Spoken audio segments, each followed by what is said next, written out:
First and foremost, for the Inter-Party Advisory Council, there's a new chairman. I'm former chairman. But for the coalition, I actually attended several meetings of the current coalition and was part of several deliberations. For the opportunities that lies for the coalition and their plan to remove the current administration that is not underperforming seriously, I think there are a lot of chances. But those chances should be predicated on certain factors and drawn within certain parameters, because you cannot, in this day and time, when election and political dynamics have changed from where people need to stuff ballot box, run away with it and grab it, you need candidates that have momentum, that have public appeal, that have, that have organic depth of support, that to be able to go into the ballot so that you have or go onto the ballot so that you have the opportunity to remove the current government. And you know that if you, the kind of information that was put here to say that it must be not.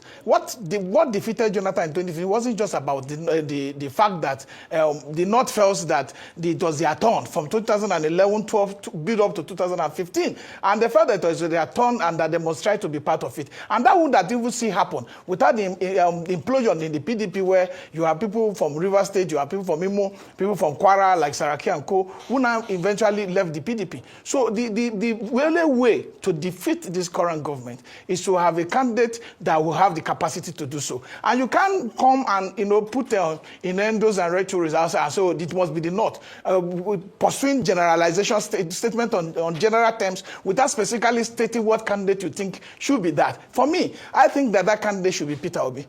Candidate that have moved that goes around from state to state, that move from Jigawa to from Abuja to Kafasha to Kaduna, even to Olamaboro in Kogi State, and I've been to several technical institution, nursing school.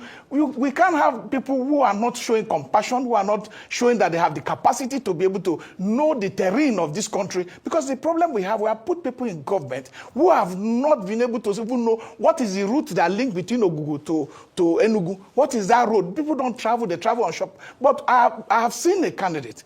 I will not come to do a statement on that I will not mention name of those I think that can win this thing. And if you look at the last election, there was no political entrenchment. There was no political structure. People say, oh, there are 3 people tweeting in one room. There are no governors. There are no senators. But that election, Obi has proven beyond reasonable doubt that he has the public, the people have interest in him, because it's about the messaging, it's about the acceptance, because you can be popular and then you go to the ballot and there's no result. But people accept you, that's why your popularity translates into vote. So you look at the Southern election that was conducted, despite the fact that APC was in control of the structure in the entire south of our country. And PDP was in control of, within the South, PDP was in control of Delta. In that Delta, they had a vice presidential candidate for the PDP, and Atiku won the vote.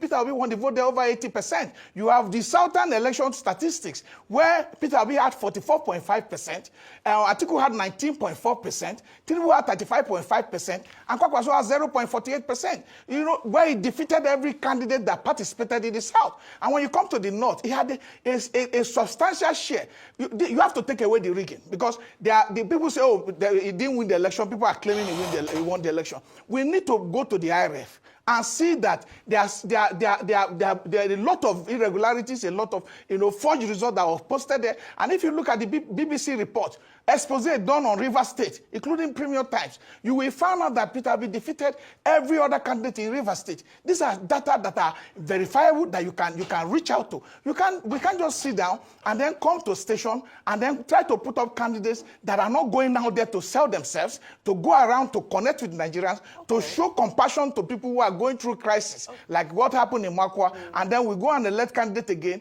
that will now start to draw Nigeria back. Okay.